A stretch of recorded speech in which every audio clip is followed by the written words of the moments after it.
PM Modi தலைமையில டெல்லியில இன்னைக்கு நிதி ஆயோக் கூட்டம் நடக்குது. இதுல தமிழ்நாடு CM விஜய் கலந்துக்கிறாரு. மே 27ஆம் தேதி முதல் முறையா டெல்லி போனப்ப PM சந்திச்ச அவரு தமிழகத்துக்கு தேவையான திட்டங்கள், நிதி ஒதுக்கீடு அப்படின்னு பல கோரிக்கைகள் அடங்கிய மனுவையும் வழங்கினாரு. இதுக்கப்புறமா நிர்மலா சீதாராமன் அவர்களையும் சந்தித்து நிதி நிலைமையை பத்தி சொன்னதும் குறிப்பிடத்தக்கது. இங்கிலாந்து மகளிருக்கு எதிரான T20 WC பயிற்சி ஆட்டத்துல இந்தியா போராடி தோற்றிருக்காங்க. முதல்ல பேட் செஞ்ச இங்கிலாந்து 20 ஓவர்கள்ல 171 ரன்கள் எடுத்திருந்தாங்க. சேசிங்ல மந்தனா, ஷபாலி, எஸ்திகா, ஹர்மன்பிரீத் சொதப்பினாலும் இன்னொரு பக்கம் ரிச்சா கோஷ் அதிரடியா ஆடினாங்க. இறுதி ஓவர்ல 17 ரன்கள் தேவைப்பட்ட ரிச்சா கோஷ் பவுண்டரி சிக்ஸர் பறக்க விட்டு அடுத்த பந்திலேயே அவுட் ஆனதுனால 5 ரன்கள்ல இந்தியாவோட வெற்றி பறிபோயிருக்கு.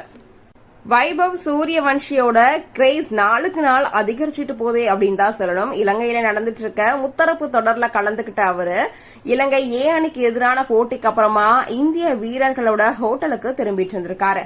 அப்ப ருதுராஜ், திலக் வர்மா அவங்கள பார்த்து அமைதியா இருந்த ரசிகர்கள் வைபவ் வந்ததும் அவரை சூழ்ந்துட்டு போட்டோ எடுக்க போட்டிட்டு இருக்காங்க. இது ரொம்பவே பெரிய விஷயம் அப்படின்னு சொல்லப்பட்டு இருக்கு.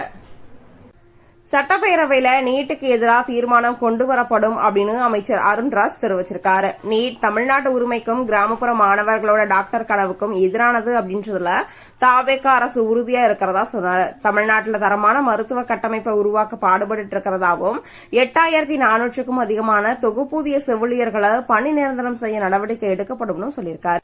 டெல்லியில் உள்ள தமிழ்நாடு இல்லத்தின் கேண்டீனில் தீ விபத்து ஏற்பட்டுள்ளதால் பரபரப்பு ஏற்பட்டுள்ளது. PM மோடி தலைமையில் இன்று நடைபெறவுள்ள நிதி ஆயோக் கூட்டத்தில் பங்கேற்க டெல்லி சென்றுள்ள CM விஜய் அங்குதான் தங்கியுள்ளார். தீ விபத்தால் ஏற்பட்ட பாதிப்பு குறித்த விவரங்கள் இன்னும் வெளியாகவில்லை. தீ விபத்து நிகழ்வதற்கு சற்று நேரத்திற்கு முன்பாகத்தான் CM விஜய் நிதி ஆயோக் கூட்டத்திற்கு புறப்பட்டு சென்றார் என்பதும் குறிப்பிடத்தக்கது. அதிமுகவுல கொள்கை பரப்பு துணை செயலாளர் பதவியை ராஜினாமா செஞ்சுட்டு எக்ஸ் அமைச்சர் மாஃபா பாண்டியராஜன் TVKல இணங்க இருக்கிறதா சோசியல் மீடியால தகவல் பரவுச்சு. இதனை அதிமுகவினர் வதந்தி அப்படின்னு மறுத்துட்டு இருந்தாங்க. இந்த சர்ச்சைக்கு முற்றுப்புள்ளி வைக்கிற வகையில நேத்து EPS நேர்ல சந்திச்சு பேசியிருக்காங்க. அதன் பின்னர் அவருக்கு விருதுநகர் கிழக்கு மாவட்ட செயலாளர் பதவி வழங்கப்பட இருக்கிறதா முக்கிய தகவல் ஒன்று வெளியாகியிருக்கு. தேர்தலுக்கு பின்னாடியும் நிர்வாகிகள் கட்சி மாறுற சம்பவங்கள் தமிழகத்துல இப்போ தொடர்கதையாகிடுச்சு அப்படின்னே சொல்லலாம். அந்த வகையில புதுக்கோட்டைய திமுக முக்கிய முகமா விளங்கின வழக்கறிஞர் T வளர்மதி அதிமுகவுல இணைஞ்சிருக்காங்க. EPS நேர்ல சந்திச்ச அவங்க தன்னை அதிமுகவுல இணைச்சிருக்காங்க. திமுக தலைமை மீது ஏற்பட்ட அதிருப்தியினால வளர்மதி இப்போ கட்சி மாறினதா தகவல் ஒன்று வெளியாகிருக்கு.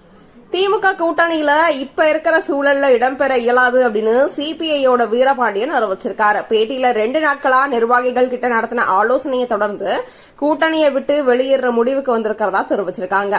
கூட்டணி ஆட்சியில இல்ல, தாவேகாவுக்கு வெளியில இருந்துதான் ஆதரவு அளிக்கிறோம் அப்படின்னு சொல்லியிருக்காரு. TVK ஆட்சிக்கு ஆதரவு அளிச்சாலும் DMK கூட்டணியில தொடர்றதா CPI இப்போ சொல்லியிருக்காங்க. பிரம்மாண்ட இயக்குனரான சங்கர் விறுவிறுப்பான ஒரு ஆக்ஷன் த்ரில்லர் படத்தை டைரக்ட் பண்றதுக்கு திட்டமிட்டிருக்காரா. பிரம்மாண்ட வரலாற்று படமான வேள்பாரிக்கு முன்னாடி வெறும் 70 நாட்கள்ல இந்த படத்தினுடைய ஷூட்டிங்கை முடிக்க போறதா ஒரு தகவல் வெளியாகியிருக்கு. முன்னணி நடிகர்களுக்கு பதிலா இளம் நட்சத்திரங்களை வச்சு இந்த படம் உருவாக போகுது அப்படின்ற ஒரு அனௌன்ஸ்மெண்ட்டும் இப்ப வந்திருக்கு.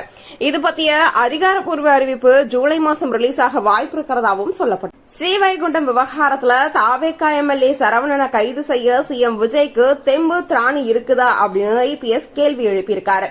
தாவேகாவோட நிர்வாகிகளால பாலியல் வன்கொடுமைக்கு ஆளாக்கப்பட்ட பெண் கிட்ட MLAவே சமரசம் பேசி இருக்கிறதா அவரு குற்றம் சாட்டியிருக்காரு.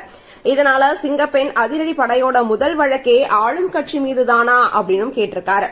இதுல கடமை உணர்ந்து MLA மேல CM நடவடிக்கை எடுக்கவும் வலியுறுத்திருக்காரு. இனி கவர்மெண்ட் ஹாஸ்பிட்டல்ல OP சீட் போடுறதுக்கு வெயிட் பண்ண வேண்டாம், அதுக்காக ஒரு ஆப் ரெடி பண்ண போறோம் அப்படின்னு மினிஸ்டர் சொன்னது இப்ப மிகப்பெரிய விஷயமா பார்க்கப்பட்டு இருக்கு. அரசு ஹாஸ்பிட்டல்கள்ல OP சீட் பெறறதுக்காக ஒரு புதிய செயலி உருவாக்கப்படும் அப்படின்னு அமைச்சர் அருண்ராஜ் சொல்லியிருக்காரு. இது குறித்து பேசின அவரு அரசு மருத்துவமனைகள்ல புற நோயாளிகள் பிரிவுல சிகிச்சை பெறுபவர்களோட எண்ணிக்கை அதிகரிச்சிருக்கு. மேலும் நீண்ட வரிசையில காத்திருப்பதை தவிர்க்கிறதுக்காக ஆன்லைன் மூலமா OP சீட் வழங்க நடவடிக்கை எடுக்கப்பட்டு இருக்கிறதாவும் அவர் சொல்லியிருக்காரு. அண்டை மாநிலங்களுக்கு எடுத்து செல்லப்படுற கனிமங்களுக்கான பசுமை வரியை 50%இலிருந்து 200% உயர்த்த தமிழக அரசு முடிவெடுத்திருக்கு. இது தொடர்பான ஆய்வுகளை மேற்கொள்றதுக்கு அதிகாரிகளுக்கு அமைச்சர் டி.கே. பிரபு உத்தரவிட்டிருக்காரு.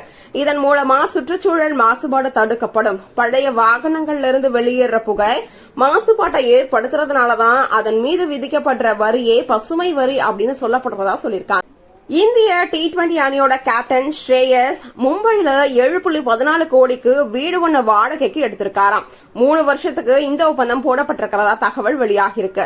4 கார்களை பார்க் செய்யற அளவுக்கு 3875 சதுர அடியிலான வீடு முதலாண்டு 1 மாசத்துக்கு 18.5 லட்சம் வாடகையும், 2வது வருஷத்துக்கு 19.79 லட்சம் வாடகையும், 3வது வருஷம் 21.18 லட்சம் வாடகையும் நிர்ணயிக்கப்பட்டதாக தகவல் அரசியலுக்கு வரதா அறிவிச்ச லாரன்ஸ் அது பத்தி வீடியோ ஒண்ணு வெளியிட்டிருக்காரு. ரஜினி எந்த அளவுக்கு நெருக்கமோ அந்த அளவுக்கு விஜயும் தனக்கு மிகவும் நெருக்கம்.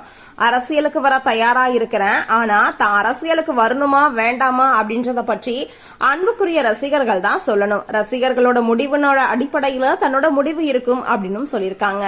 ஆதவர்ஜுனாவை அமைச்சர் பதவியிலிருந்து நீக்க கோரி மதுரை மண்டல இடி அலுவலகத்தில் புகார் அளிக்கப்பட்டிருக்கு. வழக்கறிஞர்களான முத்துக்குமார், நீலமேகம் ஆகியோர் இந்த புகாரை அளிச்சிருக்காங்க. முறைகேடு வழக்குல அவருக்கு சொந்தமான பல கோடி சொத்துக்கள் முடக்கப்பட்டிருக்கு. சென்னை ஹைகோர்ட்ல இருக்க அந்த வழக்குகளோட விசாரணை சுதந்திரமா நடக்கிறதுக்கு சிஎம் விஜய்க்கு பரிந்துரை செய்யணும் அப்படின்னு அந்த மனுவில் குறிப்பிடப்பட்டிருக்கு.